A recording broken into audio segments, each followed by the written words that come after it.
The room was silent. Only the soft hum of glowing walls filled the air.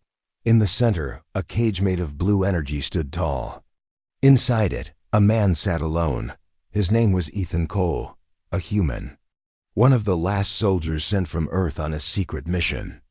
Now he was nothing more than a prisoner. His face was covered in cuts, his clothes torn and dusty, his eyes tired but still sharp. He sat with his back straight, watching every movement outside the cage. Strange-looking guards walked past him. Tall aliens with smooth gray skin and armor that made no sound. They didn't speak to him. They didn't care. To them, he was just a dangerous creature from a backward world. But Ethan knew one thing: he had to get out. He had to survive.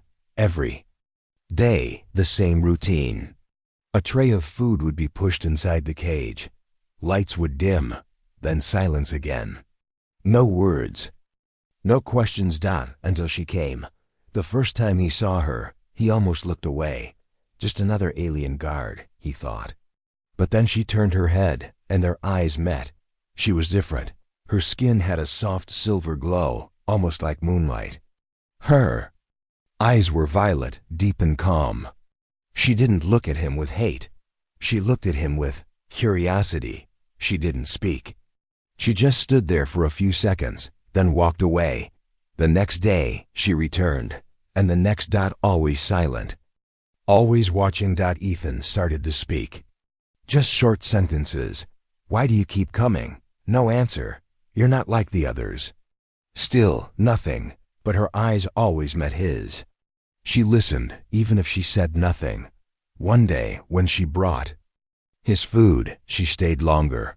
Ethan slowly moved closer to the energy wall. Do you know what music is? He asked.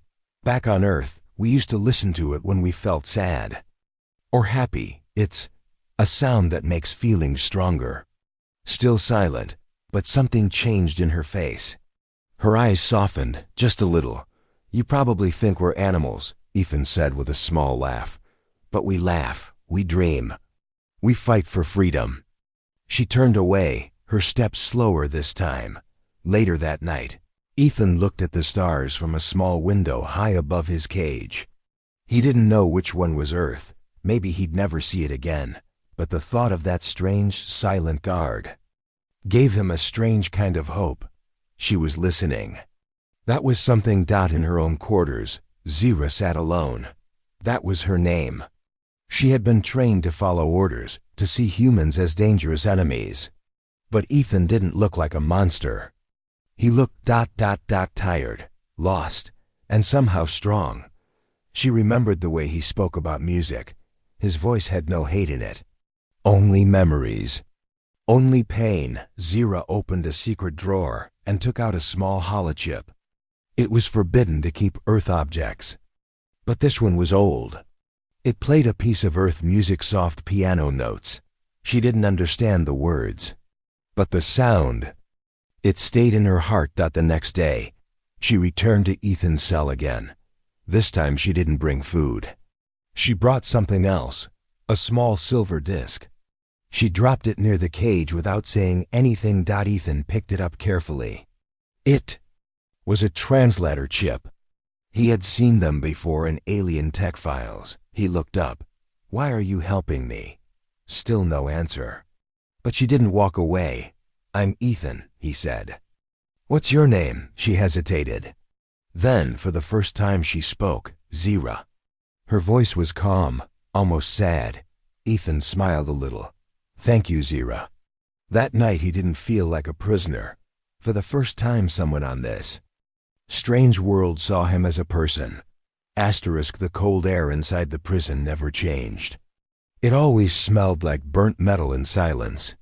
Ethan had learned to stop expecting warmth, or light, or even a voice.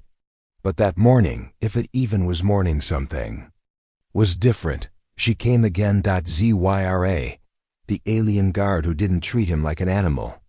The one who spoke her name to him. Ethan sat up straighter as she approached his cage.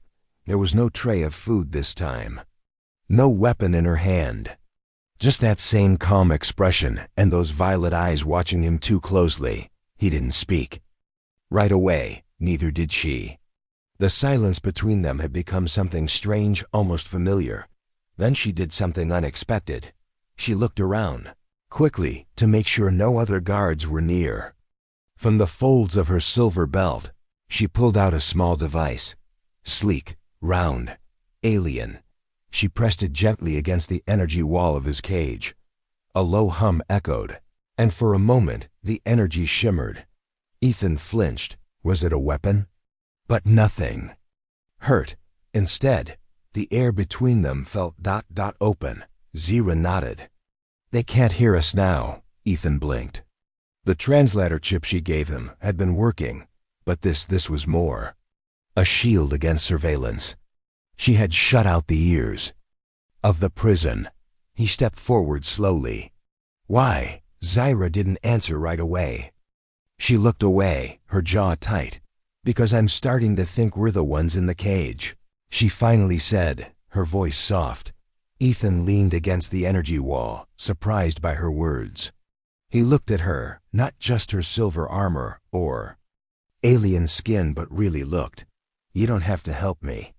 You know that, right? Zira met his eyes again. I know. They stood in silence again. But now it was heavier, fuller. Something had changed, and they both knew it. I don't even know what you are, Ethan said after a while. Not just your species, I mean you. You're trained to follow orders, but you hesitate. You bring food late, you stay too long at my cell. And now you bring me this? Zira let out a slow breath. My people think humans are dangerous, wild, but you're not what they said. You're broken, but brave. Ethan let out a soft laugh. That's one way to put it. I watched you, Zira said. At first because it was my duty, then because I wanted to understand. Understand what? Ethan asked. She hesitated again. Why you don't give up? Ethan looked down at his worn hands. Because giving up means they win. And I didn't come all this way to die in a glowing box. Zira nodded. There was something sad in her eyes now. Not for him, for herself. I had a sister, she whispered, younger. She asked too many questions. Just like you. What happened to her? She's gone. The war took her. They both went quiet again. Ethan stepped closer. I'm sorry, Zira looked up. She used to say, one day our people will meet someone from the stars who will remind us what it means to feel, to be alive. Ethan didn't know what to say. He didn't think he could say anything that would make that kind of pain go away. So he just stood there, letting the silence hold their memories together. Zira pulled back the sound-blocking device and turned to leave. Wait, Ethan said. She stopped. I don't know what you want from me. I don't even know if I'll be alive next week. But if you're planning something, if you're trying to help me, just know this. I won't run away without you. Zira turned her head slightly, not fully. Just enough for him to see a flicker of something in her expression, fear, maybe, or hope. Then she walked away without a word. That night, Ethan didn't sleep. He sat near the edge of the cage, staring at the tiny blinking light on the translator chip. Each blink reminded him of Earth, of music, of freedom. And now, of Zira. He didn't trust easily. He had seen what war did to people, human or alien. But something about her was pulling him out of the darkness. Not fast, not all at once, but enough to make him feel like he wasn't just surviving anymore. He was waiting for her. The next day, when the food tray came, it was early. It wasn't Zyra. It was another guard. Bigger, harsher, the kind that looked at him like he was dirt. Ethan kept his face still. He didn't react. But deep down, something twisted. Where was she? He waited the entire day, watching every step outside his cell, but she didn't return. That night, when the lights dimmed and all sounds faded, he saw it. On the edge of his food tray, almost hidden, was a folded piece of thin alien metal shaped like a leaf. Inside it, a message glowed faintly. Tomorrow. Be ready, Ethan smiled, just a little. The game had begun. The halls of the upper tower were quiet. Zira moved without sound, her boots making no echo on the polished black floor. The cold metal walls reflected her face faintly, half in shadow, half in silver light. She walked like a soldier, but inside something was breaking. Something old. Something buried. Her shift was over, but she didn't return to the barracks. Instead, she took a side corridor, one that hadn't been used in years. It led to a forgotten chamber sealed off after the war. Most guards didn't know it existed. She did. At the end of the corridor, a heavy door opened to her touch. Inside was a small room. Dark, dusty, but it held something sacred, a memory. She stepped inside and sealed the door. The lights came on slowly, revealing a tall glass case in the center. Inside it, a child's drawing, rough lines, bright colors, simple shapes, a starship, a small girl, and 2 moons. A family. Zira stared at it for a long time. Her fingers touched the glass, but not the picture. She didn't want to disturb it. Not now. Not again. The girl in the drawing had large violet eyes just like hers. Her name was Lyra. Zira remembered her laughter. The way she danced in the rain, made up songs, asked strange questions like, "Why don't stars fall?" Or, "Do other worlds have flowers?" She remembered how Lyra would sneak into her room at night just to ask, "Do you love me more than duty?" Zira had always answered yes, but duty had taken everything. During the war, their people destroyed many rebel planets. One was supposed to be empty. It wasn't. The attack wiped out a colony of peace workers. Families, scientists, visitors from other races. Among the dead was a human woman, a translator. Zira never forgot that report. It had been her first time reading the word Earth. She didn't know why, but she kept that name in her mind. Maybe because Lyra would have asked more about it. About the people, about the language, about what they dreamed. But Lyra didn't get to ask anything else. The government claimed rebels had returned fire. Lies. Zira knew it. Many knew it. But no one spoke. Speaking meant prison. Or worse. Lyra was one of the first to ask questions in public. 2 weeks later, she disappeared. They told Zira it was an accident. An explosion, a ship malfunction. They lied. And Zira had stayed silent. Until now. Now she found herself speaking with a prisoner. A human, the very kind her people feared. Yet this human didn't scream or beg or try to escape. He listened. He asked real questions. And when he talked about Earth, it sounded just like Lyra's stories. Zira wiped her eyes and turned away from the glass. There was no time for grief. Not now. She opened a hidden drawer and pulled out a hologram crystal. Her fingers shook slightly. As she activated it, the room lit up with soft blue light. A moving image appeared. Lyra's face, smiling, spinning in a garden under the twin moons. Her voice echoed gently. "One day, we'll meet someone who makes us remember what it feels like to be good." The hologram faded. Zira took a deep breath. She wasn't sure if Ethan was that someone. But he was the first soul in years who made her feel less alone in this dead place.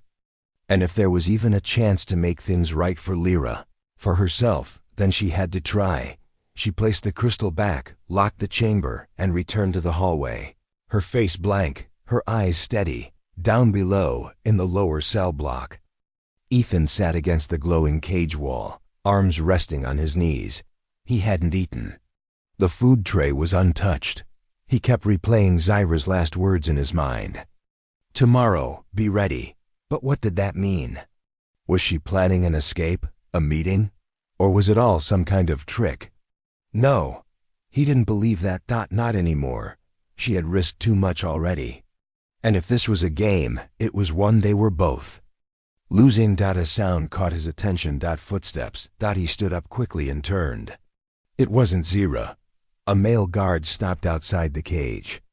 Broad shoulders, black eyes, a deep scar across his cheek. He stared at Ethan for a long time. Then slowly he leaned in. "You think she's helping you?" he said in rough English. "You're wrong. She's being watched." Ethan didn't respond. The guard smirked and walked away. But the message was clear. Someone else knew. Back in her private chamber, Zira opened a sealed container and pulled out a small map.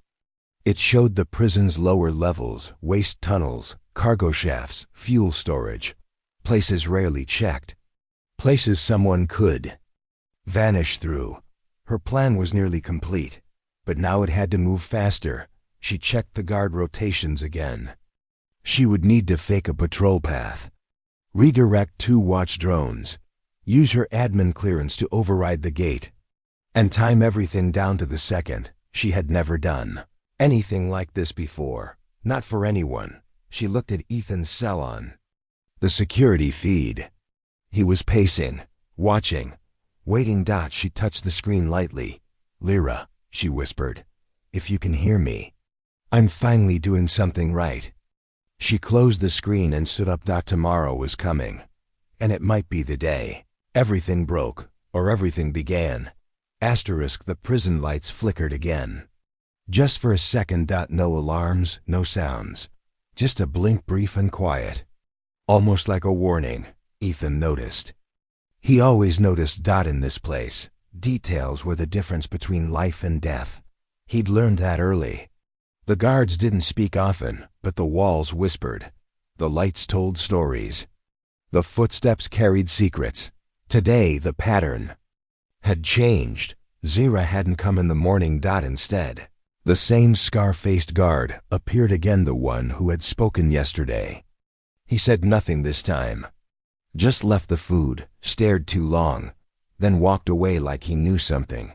Ethan didn't single quotes. Ethan didn't eat. He just sat by the wall, heart ticking like a bomb. The message Zira had left still burned in his head. Tomorrow. Be ready, was this it? He didn't feel ready, and then, hours later, she came. Not in her usual armor. She was dressed like a technician, her silver badge missing.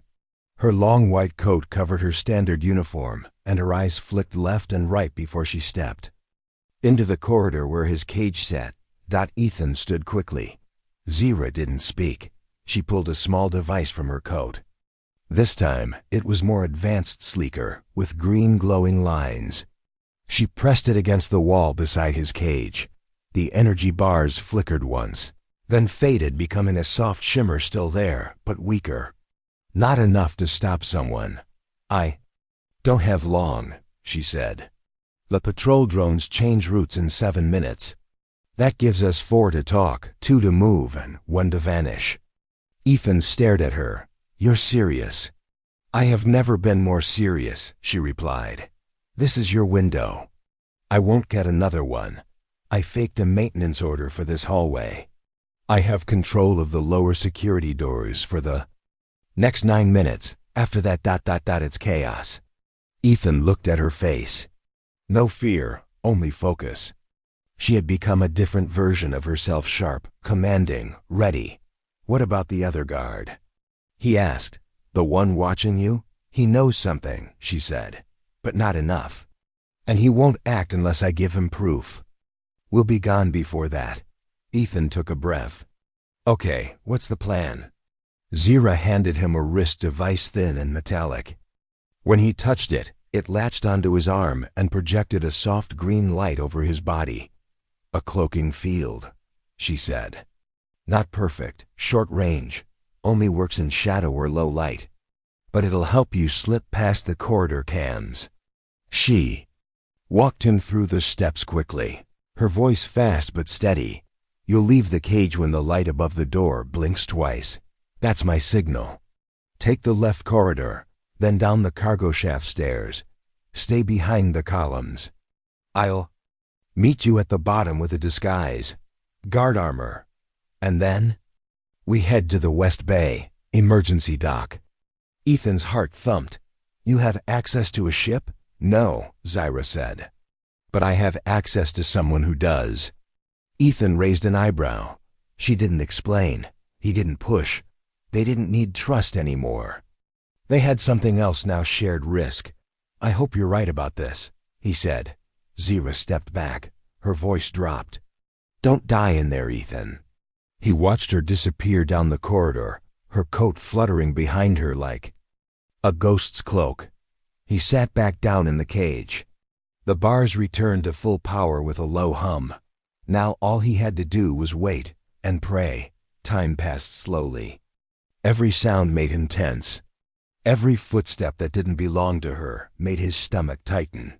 He thought about Earth, the sun, real food, a breeze on his face. He thought about his brother, his mother's last words, all the things he'd locked. A way to stay alive. And then the light blinked twice. His body moved before his brain fully caught up. He slipped through the weak energy field like water sliding through fingers. The cloaking device shimmered to life, casting a soft glow over him. The hallway outside was quiet. Too quiet. He crept forward, breathing in short bursts, steps as light as feathers. The first corridor was empty, the second two open. He stayed low, using pillars and crates for cover. Everything Zira had told him came back in flashes. The third turn brought him to the old stairwell. Dimly lit, dusty, rusted from years of disuse. She was waiting there. Zira stood beside an old locker, holding out a black armor suit. Guard uniform. No time to waste, she said. Put it on. Ethan took it, changed fast, and strapped the helmet to his belt instead of wearing it. I want to see where I'm going, he said. Zyra gave him a look. Bold. He gave her a small grin. Desperate. They moved together now. Zira led the way, checking corners, bypassing scanners, using stolen codes to override security gates. Every door opened was a countdown. Every hallway crossed was a gamble. They finally reached the edge of the emergency docking bay. From behind a control panel, Zira pointed to a sleek, dark ship, small, fast, unmarked. She said. Ethan nodded. Let's go. But just as they stepped into the final hallway, an alarm screamed. Red lights exploded across the ceiling. Zira's face went pale. They found us. Ethan didn't hesitate. Run! Boots slammed the floor behind. Then, guards shouting. Doors locking. Chaos. But they were already moving, already flying down the hall. Every second heavier than the last. Zira hit the control panel to open the bay doors. But nothing happened. System override. She shouted, I thought you had clearance. I do. They're blocking you. She slammed her hand into the panel. Suddenly, a voice echoed behind them. You should have stayed loyal, Zira. The scarred guard stepped into view, plasma. Weapon aimed directly at her. He didn't even look at Ethan. Zyra stepped in front of the human. I won't let you stop us. Then you die with him. But before the trigger pulled, the ship door behind them slid open, and a third figure appeared. You'll do no such thing, said a calm alien voice, older, sharper, wearing captain's colors. Zira gasped. Commander! Ellen? The commander raised his hand. Let them through. This is my order now. The scarred guard didn't move. Now, Ellen said again, and his tone was iron. The gun lowered. Zira and Ethan ran. The ship doors sealed behind them. Just as more alarms began to blare, they were in, not free yet, but closer. Much closer. Asterisk darkness didn't fall in space. It was always there, heavy and endless. But inside the ship, inside the narrow walls of the stolen vessel, it felt even thicker. Ethan sat in silence near the rear cargo hold, his back against the cold wall. His breaths were shallow, slow. His hands trembled not from fear but from exhaustion. Blood clung to his knuckles, dried now, from where he had struck a wall trying to force open the hatch. That had been before the commander arrived. Before they got out, they were out. But not free. Not yet. Zira stood near the control panel, her silver eyes locked on the flickering navigation screen. Her fingers danced over the console, rerouting power, erasing their digital trail. Her jaw was tight, her shoulders stiff. The quiet between her and Ethan had grown wide since the escape. Something sat between them now. The commander, Ellen, he had helped them. But why? Ethan didn't trust him, not yet. Not when everything felt too easy, too clean. They had escaped a top-level prison, passed through emergency lockdown gates, and climbed aboard a military-class stealth ship. All of it. Too smooth. People didn't survive situations like that without a cost. Zyra's voice cut through the silence. We need fuel and food. This ship wasn't meant for long-range flight. Ethan nodded. And a plan. She didn't reply. He stood and walked toward her. You haven't told me why he helped us. Zyra looked up. Ethan could see something in her face, uncertainty, regret, or was it guilt? He owed me, she said finally. Owed you what? Ethan asked, stepping closer. You never said anything about allies or commanders willing to betray the Empire. He wasn't supposed to get involved, Zyra admitted. But he was watching the feeds. He saw my override attempts. He recognized the code as mine and just decided to help? Ethan's voice was cold now. No, she said. He didn't do it for you. He did it because of what I know, because of what I carry. Ethan narrowed his eyes. What do you carry, Zyra? She didn't answer. That was the moment Ethan felt it. A weight in the air. A shift. Something was wrong. The lights flickered. Not just flickered, flashed. A signal. Ethan turned toward the rear wall just as a section of the panel slid open too. Slow, too quiet. From the shadows a figure stepped out, scar on his cheek. Eyes full of cold fury. The guard from the prison. Ethan barely had time to shout before the man lunged. They hit the floor hard. Ethan rolled, trying to grab the plasma pistol from the floor. But the guard was faster. He slammed Ethan's arm down, aiming a blade toward his throat. Zyra shouted, firing her own weapon. A flash of energy struck the guard in the shoulder, knocking him off balance. Ethan kicked up and caught him in the side, sending him crashing into the wall. Zyra moved fast, disabling the panel he'd crawled through. How the hell did he get on board? Ethan shouted. Zyra's face was pale. He must have followed during the breach, hidden in the storage deck. I didn't scan it. Ethan dragged the man toward the center of the room. Blood poured from his shoulder, but the guard was laughing. You think you've escaped? He hissed. You're running in circles. They're already tracking the ship. Zyra pressed her weapon to his chest. How? Because you're not as clever as you think, he spat. The commander? He's playing both sides. Ethan stepped back. What? The guard grinned. Ellen's loyal to one thing, his power. He helped you escape because it served him. But he already sent a message back to command. They're hunting you. Right now. Zyra's hands trembled. No, she whispered. He promised. Ethan's voice was cold. That's what they always do. Zyra stunned the guard again, and he went limp. They dragged him to the supply locker and locked it down, reinforced with 2 magnetic seals. Then Ethan turned to Zyra. You said this was about freedom, about doing the right thing. But if the people helping us are lying too, then we're already dead. Zyra looked at him, eyes full of storm. I didn't lie to you, no? Ethan stepped closer. Then tell me why you kept that commander a secret. Why you didn't check the ship's hold. Why he helped you in the first place. What are you hiding, Zyra? She was silent. Then slowly she walked toward the navigation panel and opened a hidden compartment. Inside was a data cube, glowing faintly, the edges marked with ancient alien symbols. This is what I carry, she said. Ethan stared at it. What is it? Evidence, she replied. Proof of war crimes, of secret orders, of what really happened during the Earth colony. Attacks. It shows who gave the command, who covered it up. She held it gently, like a fragile child. This could destroy the High Council, she whispered. And it names Ellen. That's why he helped us. He wants to find it. Take it. Silence me.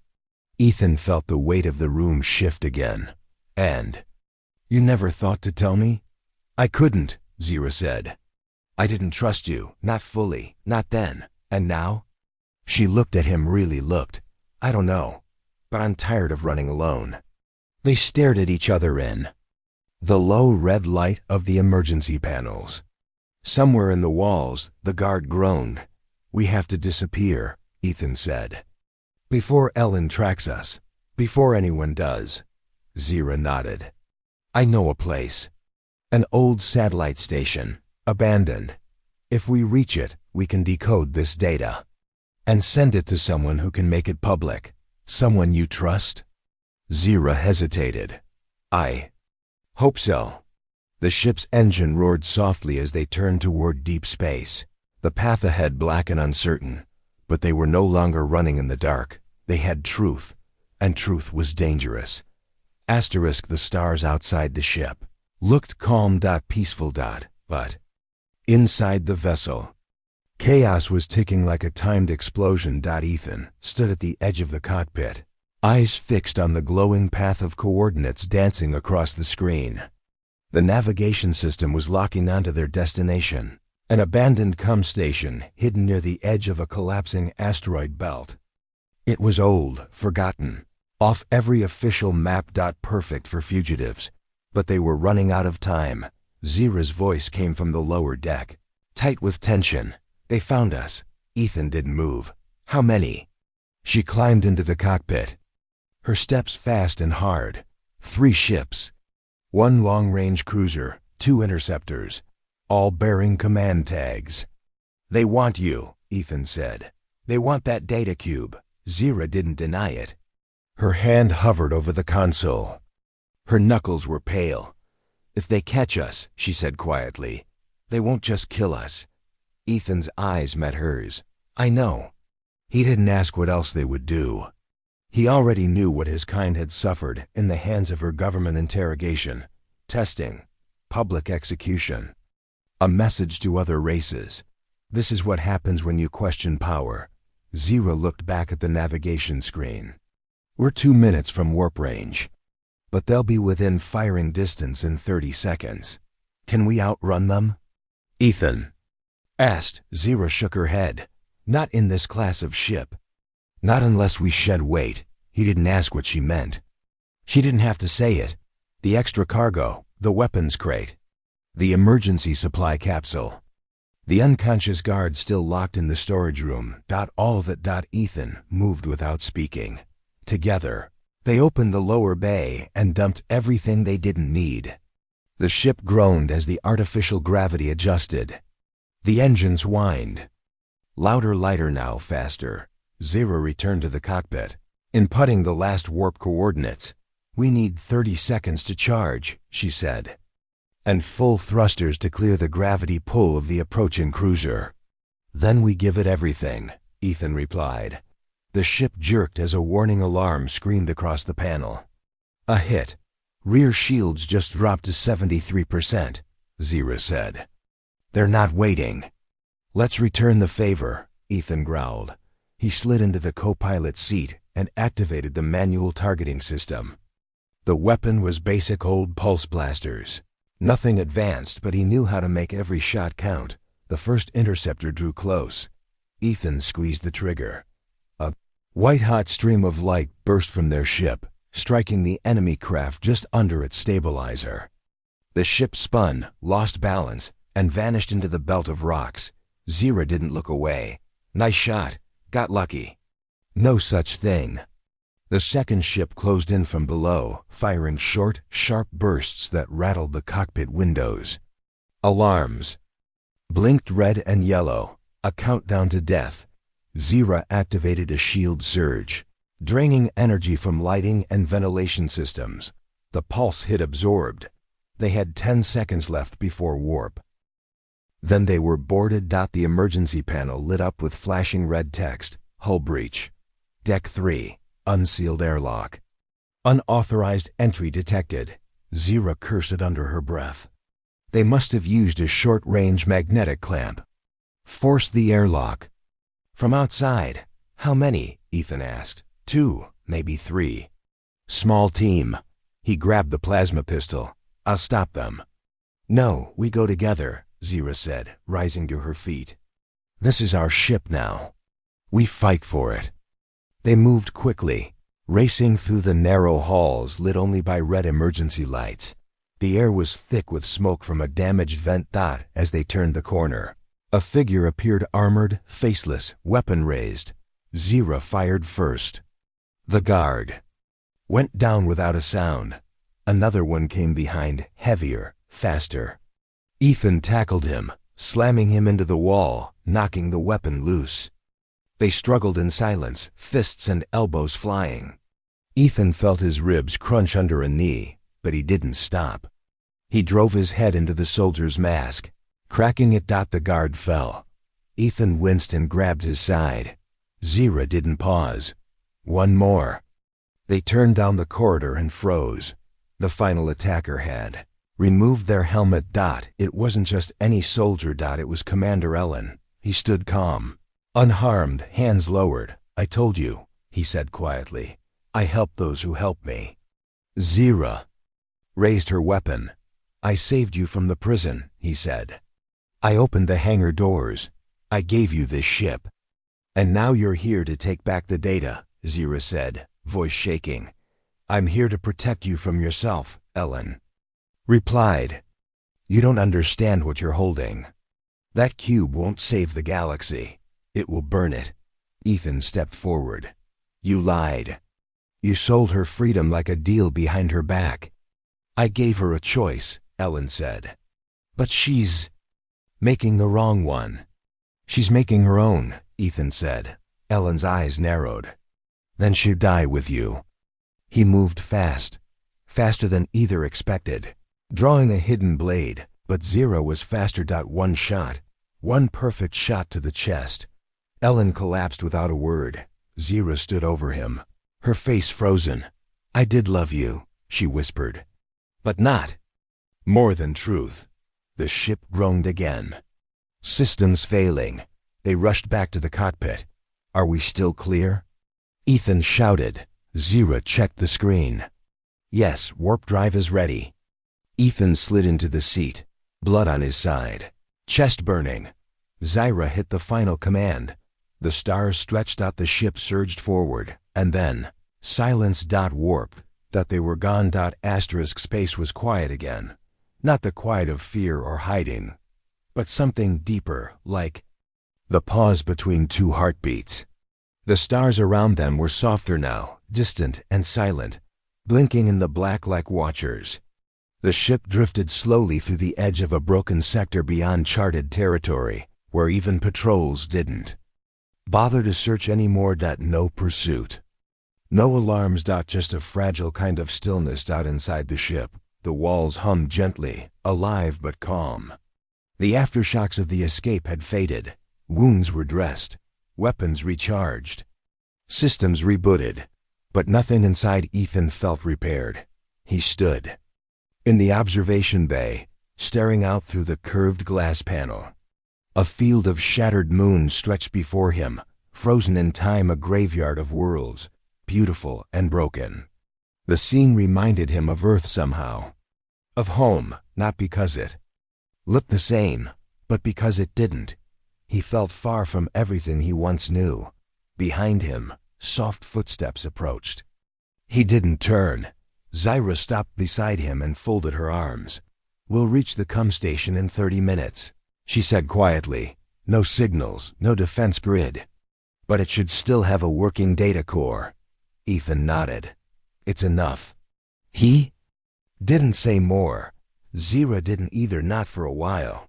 They just stood together, shoulder to shoulder, watching the stars that neither belonged to.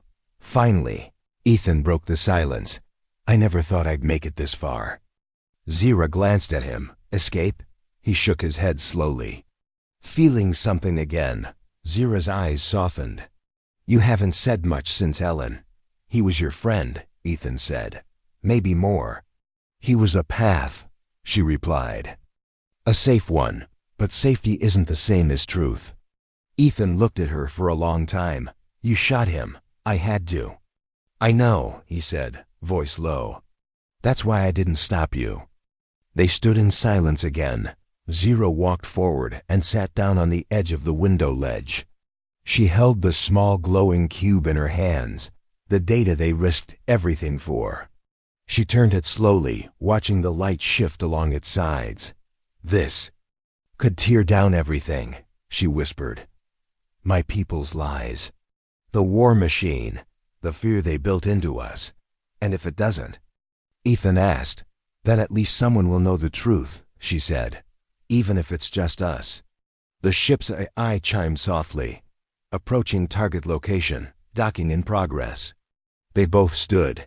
The abandoned station loomed ahead, gray and lifeless, its metal frame twisted slightly from time and neglect. No signs of life, no signals. A place forgotten by history. Perfect. They docked manually. No AI, no security locks. The doors hissed open to reveal an empty corridor bathed in soft blue light. Dust floated in the air like memory. Zira led the way, holding a wristlight. Ethan followed closely behind. The deeper they went, the colder it felt, not just physically, but emotionally. This place had seen something. Silence wasn't always peaceful. They reached the core chamber. Old servers lined the walls. Some cracked, some humming faintly with stored power. Zira found the access port and connected the data cube. The screen lit up. Lines of alien script filled the room. Ethan couldn't read it, but he saw Zyra's face, how her eyes widened, how her lips parted, how her breath caught in her chest. This is it, she whispered. Everything, orders, names, coordinates, the proof of what they did. Can you send it out? Ethan asked. Yes, she said. There's still an uplink node. It's old, but it works. She began typing commands. The screen flickered. Data began transferring, climbing slowly. 12%, 18%, 24%. Then it stopped. A red light blinked. Transmission stalled. External interference detected. Ethan leaned forward. What is it? Zyra scanned the system. Something's jamming us. But not from the station, from the ship. Ethan turned toward the door. He's awake. They ran. Back through the halls, back to the docking bridge. Weapons drawn. The door to the ship was already open. The guard, the one who'd stowed away earlier, was standing at the controls. Blood on his sleeve, pistol in hand. I warned you, he said, voice sharp. Teeth gritted. They'll never let you run. Zira stepped in front of Ethan. You're alone. It's over. The guard laughed bitterly. I don't need to win. I just need to make sure you don't. He raised the pistol. One shot rang out, but not his. Zira fired first. The guard fell. This time for good. Ethan rushed to the console and disabled the jamming signal. Zira returned to the chamber, restarted the upload. This time, it worked. The transmission climbed 40%, 60%, 85%.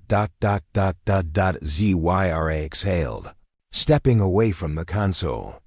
Like it burned her. It's out, she said. To 3 different networks. It can't be stopped now.